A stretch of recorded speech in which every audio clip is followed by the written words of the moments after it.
For Saanich North and the Islands. Yeah, thank you, Mr. Speaker. Bain Sound produces about British Columbia's half of British Columbia's shellfish.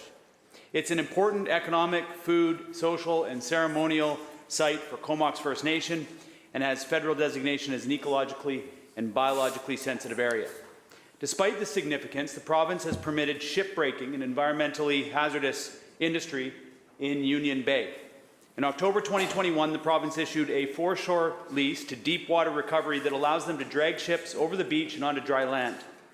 In 2022, Deepwater Recovery was found to be out of compliance 4 times under BC's Environmental Management Act and hazardous waste regulations. The company received 3 warnings and 1 advisory. However, the company has not faced regulatory penalties, nor did the province issue fines or revoke the original license. By not acting, the province is sanctioning this damage. My question is to the Minister of Environment and Climate Change Strategy.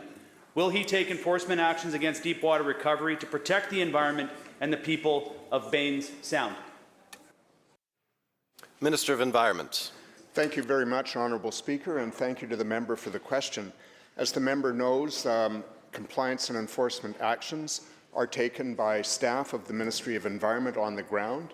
In this instance, as well as staff of other ministries, I am very aware, as are my colleagues, of the concerns about the community around Baines Sound shipbreaking activities. There is active investigations ongoing, and when and if specific violations are determined, action will be taken. Member. Thank you, Mr. Speaker. I do understand where the regulatory and enforcement actions happen. I also understand that it's the ministers that are government that are responsible for ensuring that companies and people are following the rules and the regulations. So ultimately, the responsibility lands on that side of the House, Mr. Speaker. Comox First Nation opposes the shipbreaking operation, and the Comox Valley Regional District has initiated court action against Deepwater Recovery. In June 2021, Transport Canada invited the province to participate in the technical review of internationally recognized shipbreaking regulations. In March 2022, a group of NGOs sent a joint letter urging this government to create regulation and follow the example from existing legal frameworks and legislation.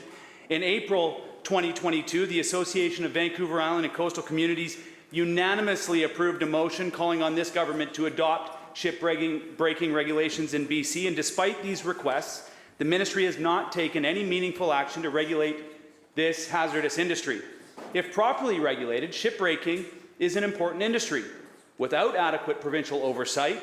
However, this industry poses serious risk to workers, communities, and our marine environments. Through you, Honourable Speaker, to the Minister of Environment and Climate Change Strategy, will the Minister regulate this activity that is actively imperiling the health and the rights of First Nations? Minister of the Environment.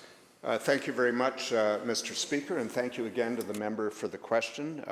I and my colleagues realize this is a critically important issue to people who live in the area. They have been communicating with us directly and often.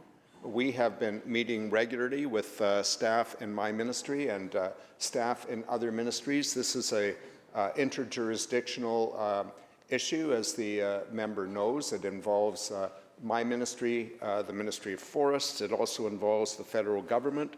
We're working with other regulatory agencies, including Fisheries and Oceans Canada, Environment and Climate Change Canada, as well as WorkSafe BC with respect to the potential for asbestos exposures, and we are working to determine that the environment and human health are protected. But the member also knows that there are procedures in place. There are laws that specify what compliance looks like. There is matters of administrative fairness. We have visited the site, inspectors from my ministry, multiple times, taken water samples for independent analysis, and issued warnings and 1 advisory to the company under the Environmental Management Act. Activities and inspections continue. I and my colleagues continue to request and receive regular briefings on this issue, and we will continue to do that to resolve this issue for the people who live in the area. Member for Surrey South. Thank you, Mr. Speaker. I actually find it appalling